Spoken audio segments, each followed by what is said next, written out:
Hello, good afternoon. Welcome you again to another episode of Main Issues on ACTV. My name is Ejiro Lucky, and with me in the studio is my colleague, Your weight. depending on your weight, yes. While some persons will just take abuse of drugs, down to the least vitamin C. You know this 1,000 milligram of vitamin C. I used to have a friend that would put like three in small Nestle can. Nestle water can. She put three inside and she'll drink it all. In the afternoon, she puts another one. Wow. And normally that's 1,000 milligrams supposed to go once A day. a day.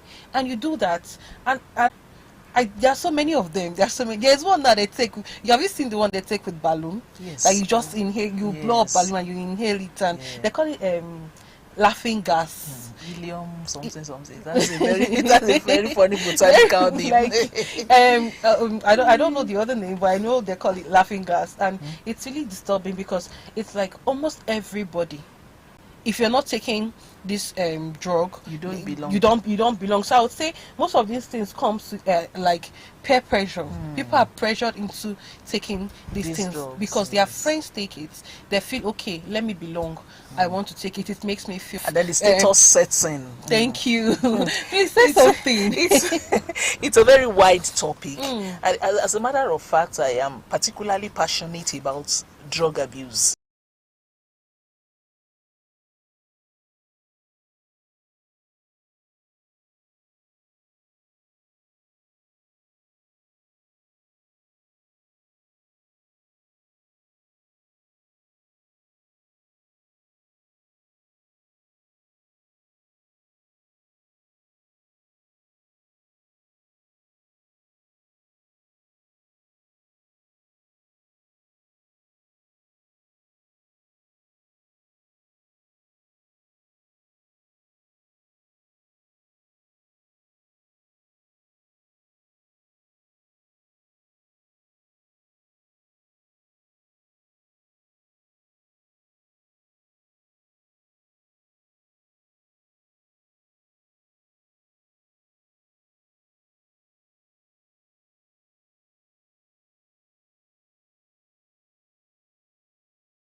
beating him, he didn't move. Another one removed his clothes and said he was going to somersault. Another one laid on the floor. Because if you actually go online, if you go online, you see videos. I want you to imagine what there's one regular, there's one popular record that is online now. On Colos. There's one that went to hit his head on a electric pole. He kept hitting it, you know. And when I was watching it, my body was hitting, and he didn't feel anything. And the problem is, he will still go back to that same drug. You know, and people stood and were recording him instead of helping out, you know. But he was hitting his head so hard, and I'm sure people that will help him will be like 8 strong men. These boys they become so aggressive. These boys I'm telling you about were like, one of them, they were pouring water on him and were slapping him. They were calling him. Series of behaviors. All of them drank from the same bucket. But it had different effects on all of them. What about what is called Rofinol now? They said it's Rofinol. Some say Rofinol, some say Rofinol. I don't know. Refnol, some say Refnol. The moment they are high, they rape them. And these girls, once you take that drug I once... think Refnol is one that makes your tongue blue. I don't even know what it looks like. I think so. But I was told that once you take it once, that lady can never reproduce again. She can never have a child. Wow. So, you know, a lot of consequences. And these are things they give in parties. These are things they go out to take in parties. Even underage children. Underage. A lot of them are giving it to them. And then once they are raped, the root causes of this drug abuse among this generation now, I feel it relates to mental health. Yes, it is. Their mental health, yes. And it's also trauma. People that are going through trauma, they tend to find solace in. Some can actually be genetic. Ejiro, I disagree. That's when you are on trauma, you find solace in drugs. Have you forgotten that you find solace temporarily? You are going back to the problem the moment you recover. But the thing is that most people don't even know that. Or some people just want to escape. Don't they wake up from the trouble after drinking? It's not an excuse. That influence. That's the part of it. Yes. And that takes us back to upbringing of our children. It takes us back to it. Every child must be trained to be able to make a decision. Yes.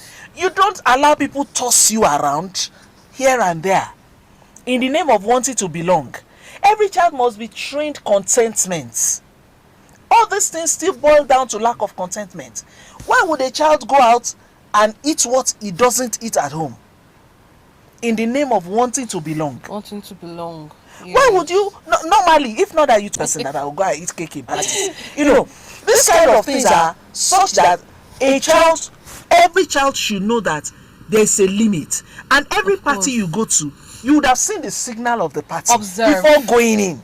You will understand the kind of people you meet there. Some time ago, I went out with a friend, and immediately we got to the environment. I told my friend, this place is not for me. Because immediately we got in, I saw girls lined up on shisha, men lined up on squishy. Oh, wow. I knew that was not my environment, because they can't even sell malts there. And that's all I take. And I wonder who gives them this recipe to mix things, because some people will mix palm wine, a keg of palm wine. They'll put this cannabis, they'll put it inside, they'll mix it, put other substances and take. You know, Nigerians are researchers. We are great researchers. You know, so some time ago, my grandfather was talking about a particular ailment, and he talked about the leaves for that ailment. No, he was talking about the monkey. He said the monkey heals itself. So when you want a particular drug for an ailment, just go and hit. Maybe, for example, you have you want to treat a broken leg, a fractured leg. Just go and hit a stick on a monkey. Let the leg be fractured. Then observe the monkey to where he gets to. Whatever leaf he uses to heal itself, you use it to heal that ailment. We are researchers in our own way. That's a new one. Yes, they are called herbalists. Because if a monkey falls sick now, if he goes away, by the time he comes back, he would have recovered fully. So, if the typical African person, we are researchers. We research, and we damn consequences. We are risk takers. the moment you try this and it works, okay, look at this cushy I'm talking about. The origin, even look at Smooth, the Chapman. Look at Chapman. Chapman originally is made for light soft drink, but some people will tell you that this Chapman put Aperito for me, put this for me, and these are things that make them high.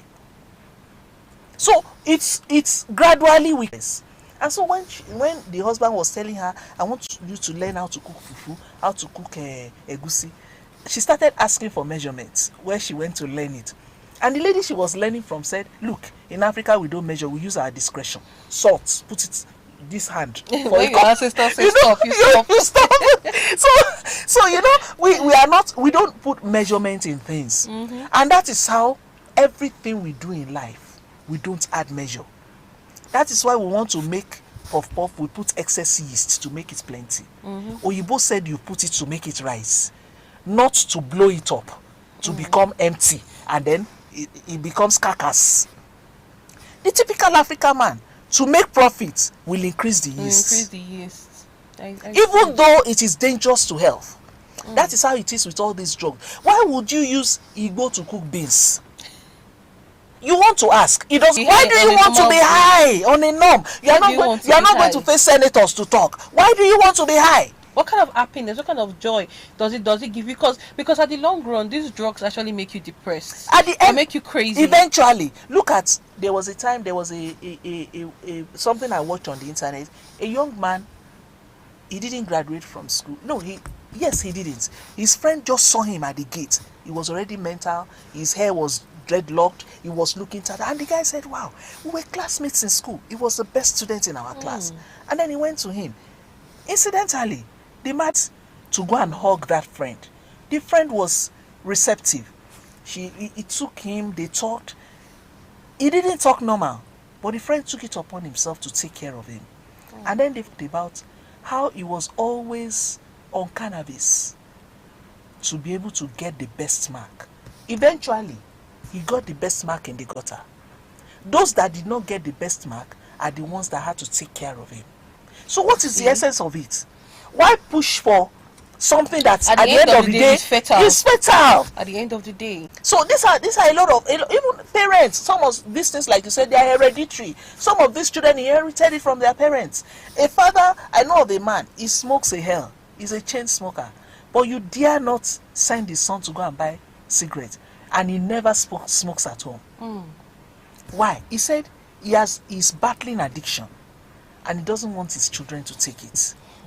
Even at that, the child smells it when he comes home.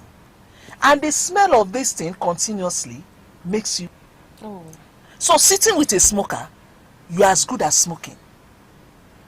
So all this... Because everything that pops out comes to you. You know, so all these things, I told you, I went to a place and I saw young girls, teenage girls on shisha. And I wondered. Someone told me that shisha is not smoking. Shisha is actually worse than cigarettes. So because I see coals, they were putting coals, though it smells nice. Of course, I was part of the smokers because I was with them. And I was perceiving, I was inhaling all that they were bringing out. So these are some of the things: environmental influence, peer influence, children that are not trained to have their own mind. Even adults, many adults don't have their mind. That is why a father in the house will get drunk and fall into the gutter. And that is bad. No. Those people don't know the implication of this, of what they are doing. Let's talk about the implication both individually and in the society. Okay, like I'm reading here, it said in overall substance abuse costs in the United States, it costs the United States more than $740 billion in public. So it doesn't only affect the individual, yes, it affects the society. Of course. Would you watch your brother smoke crack and come down home nary and half dead? You can't sleep with it. You can't. You have to find a solution. Everyone around you. And that boils down to you spending. Like I told you that I visit mental health. I saw some time ago, I saw a mother brought her son to the mental health clinic, and right there, a bill of about 200,000 was given to her. Can you imagine? And the woman sat down and was about crying. I thought in my heart that this boy has caused problem for the family.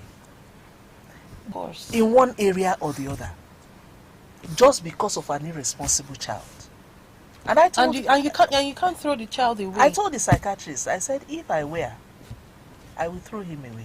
No, you can't throw your That's own what I child told away. the psychiatrist. If I were, you know, in my place, there's a saying that says that instead of the child to kill you, you will let go of the child. If come back, good. If not, we will celebrate his death. because he's living will affect every other child. And then it becomes like the case of the prodigal son. You remember when the prodigal son came back home in the Bible? The brother became angry. Yes. And starts going, sinking deeper and deeper and deeper. Angry. Yes. And starts going, sinking deeper and deeper and deeper. Why not let go of that one that will cause that problem? I think I understand what you're driving at, but he chose to suffer. That's the direction he has chosen to go. That is if you have done everything possible, and in most cases, only on rare occasions, the child can derail, but you will be quick to bring him back, and the child will come back. But oftentimes, what you have left undone from the beginning can never be done except by intervention, by a miracle. I agree with you. And individually, the implication on individuals, it can lead to depression. It can lead to Are they death. not depressed already? It can lead to so many things. There are so many appetite. Even this intake of substances can actually lead to appetite. By injecting themselves. It can heart attack. There's your liver. I had a colleague when I was working in a media house some years ago. See him in the gutter early in the morning, and then our other colleagues will come and help him out of the gutter and take him home to his wife. So I made up my mind that God, any man that takes a sip of alcohol, I will never marry him. Because if I were, I will take him to the mortuary. He won't sleep. They will take him in that dirty outfit. Yes, to the mortuary. He will wake up with dead body. So that experience may change him. But imagine the trauma. The wife does not come to our office because she could not stand the shame. The children, I never saw any of his children throughout my job life. All of us that were there, we knew each other's family. Because of shame, they can't even. We bring him out. I have a colleague that drank until he drove himself to death. So a lot is involved in this thing. Imagine picking this man from gutter every Monday morning. I'm always looking forward to seeing him. Whenever I leave home in the morning on Monday, I want to be the first to see him in that gutter. And then when I get there, wow, bros, you are there. Well done. Others will not. He will be snoring. He will be enjoying a very deep sleep. Even when it rains, bros will raise his head up a little above the water. Just imagine. So a lot. There's too much.